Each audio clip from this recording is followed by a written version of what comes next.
আবু সাঈদ হত্যা মামলার আনুষ্ঠানিক অভিযোগ আমলে নিয়েছেন আন্তর্জাতিক অপরাধ ট্রাইব্যুনাল ২। বেরবির সাবেক উপাচার্য সহ ২৬ আসামির বিরুদ্ধে গ্রেপ্তারি পরোয়ানা। এনবিআরের কর্মকর্তা-কর্মচারীরা কাজে যোগ দিয়েছেন। চট্টগ্রাম বন্দর পুরোদমে সচল। দেশের স্বার্থে কাজের আহ্বান এনবিআর চেয়ারম্যানের।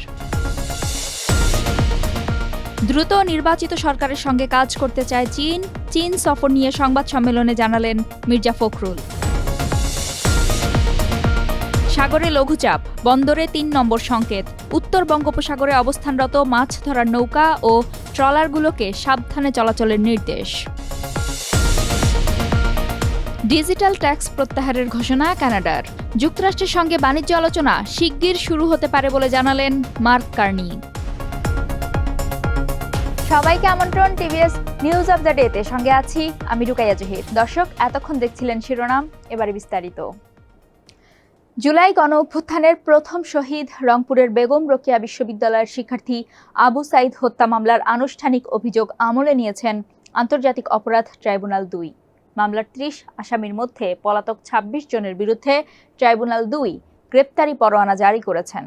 তাদের মধ্যে আছেন বেগম রোকেয়া বিশ্ববিদ্যালয়ের সাবেক উপাচার্য মোহাম্মদ হাসিবুর রশিদ। বিচারপতি নজরুল ইসলাম চৌধুরীর নেতৃত্বাধীন ৩ সদস্যের ট্রাইব্যুনাল ২ ৩০ জুন এই আদেশ দেন। ট্রাইব্যুনালের অপর ২ সদস্য হলেন বিচারপতি মোহাম্মদ মঞ্জুরুল বাসিদ ও বিচারপতি নূর মোহাম্মদ শাহরিয়ার কবির। ৩০ জুন সকালে ট্রাইব্যুনাল ২-এ এই আনুষ্ঠানিক অভিযোগ দাখিল করে চিফ প্রসিকিউটর কার্যালয়। আনুষ্ঠানিক অভিযোগে ৩০ জনকে আসামি করা হয়। আবু সাঈদ হত্যা মামলার তদন্ত প্রতিবেদন ২৪ জুন চিফ প্রসিকিউটর কার্যালয়ে জমা দিয়েছেন ট্রাইব্যুনালের তদন্ত সংস্থা। সরকারি চাকরিতে কোটা সংস্কারের দাবিতে বৈষম্য বিরোধী ছাত্র আন্দোলন চলাকালে গত বছরের ১৬ জুলাই দুপুরে বেগম রোকেয়া বিশ্ববিদ্যালয় সংলগ্ন পার্ক মোড় এলাকায় নিহত হন আবু সাঈদ। তিনি বিশ্ববিদ্যালয়টির ইংরেজি বিভাগের ১২তম ব্যাচের শিক্ষার্থী ছিলেন। আন্দোলন প্রত্যাহারের পর ৩০ জুন সকালে কাজে যোগ দিয়েছেন জাতীয় রাজস্ব বোর্ড এনবিআরের কর্মকর্তা-কর্মচারীরা। সকাল ৯টার দিকে এনবিআরের বিভিন্ন শ্রেণীর কর্মকর্তা-কর্মচারীরা নিজ নিজ দপ্তরে যান, নিজেদের কাজে মনোনিবেশ করেন। চলে নিয়ম মাফিক কাজ। তবে এনবিআর সংস্কার ঐক্য পরিষদের সামনের সারির নেতাদের মধ্যে বদলি আতঙ্ক বিরাজ করছে বলে জানা গেছে। এনবিআর কর্মকর্তারা আন্দোলন কর্মসূচি প্রত্যাহার করার ২ দিন পর ৩০ জুন সকাল থেকে চট্টগ্রাম বন্দরে আমদানি রপ্তানি কার্যক্রম পুরোদমে শুরু হয়েছে। এদিকে সবকিছু ভুলে গিয়ে দেশের স্বার্থে কর্মকর্তা-কর্মচারীদের কাজ করার আহ্বান জানিয়েছেন NBR chairman Abdur Rahman Khan. ৩০ June রাজধানীর আগারগাঁওয়ে রাজস্ব ভবনে নিজ দপ্তরে সাংবাদিকদের তিনি এই কথা বলেন। এনবিআর চেয়ারম্যান বলেন, আমি আমাদের রেভিনিউ অফিসারদের বলবো, যা কিছু হয়েছে সবকিছু ভুলে গিয়ে আমাদের রাষ্ট্রীয় স্বার্থে, দেশের স্বার্থে আমরা সকল কাজ করব এবং আমাদের যে কাজগুলো আছে সেগুলোকে এগিয়ে নিয়ে যাব। দ্রুতই একটি নির্বাচিত সরকারের সাথে কাজ করতে চায় চীন। ৩০ জুন গুলশানে বিএনপির চেয়ারপারসনের কার্যালয়ে এক সংবাদ সম্মেলনে এমনটি জানান দলটির মহাসচিব মির্জা ফখরুল ইসলাম আলমগীর। সংবাদ সম্মেলনে বিএনপি মহাসচিব জানান, বিএনপির ভারপ্রাপ্ত চেয়ারম্যান তারেক রহমানকে চীন সফরের আমন্ত্রণ জানানোর পাশাপাশি দ্রুতই একটি নির্বাচিত সরকারের সাথে নতুনভাবে কার্যক্রম শুরুর ব্যাপারে আশাবাদ ব্যক্ত করেছে চীন। চীনা কমিউনিস্ট পার্টির আমন্ত্রণে ৫ দিনের চীন সফরের বিষয়ে এই সংবাদ সম্মেলনের আয়োজন করা হয়। সংবাদ সম্মেলনে ফখরুল বলেন, আপনারা জানেন যে বাংলাদেশ চীন কূটনৈতিক সম্পর্কের সুবর্ণ জয়ন্তী সম্প্রতি উদযাপিত হয়েছে।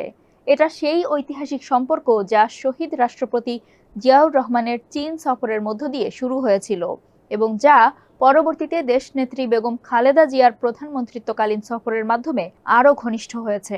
প্রতিটি বৈঠকে চীনা নেতৃবৃন্দ বাংলাদেশ চীন সম্পর্ক উন্নয়নে এই ২ ব্যক্তিত্বের অবদান সসম্মানে ব্যক্ত করেছেন। উত্তর পশ্চিম বঙ্গোপসাগর এবং পাশের বাংলাদেশ ও পশ্চিমবঙ্গের উপকূলে লঘুচাপ তৈরি হওয়ায় ৪ সমুদ্র বন্দরে ৩ নম্বর সতর্কতা সংকেত দেখাতে বলেছে আবহাওয়া অফিস।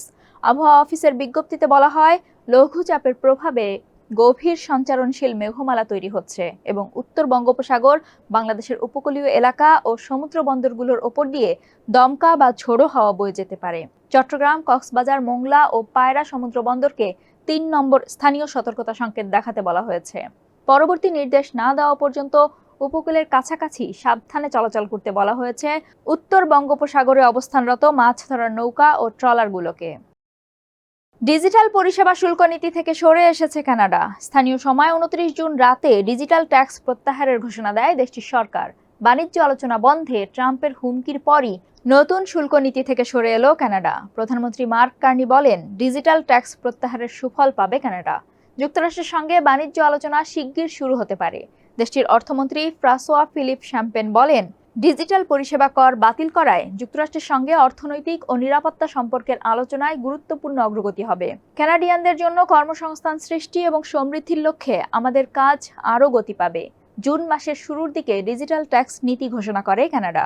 সব প্রযুক্তি প্রতিষ্ঠানের আয়ের ওপর 3% হারে কর পরিশোধের বাধ্যবাধকতা ছিল এতে।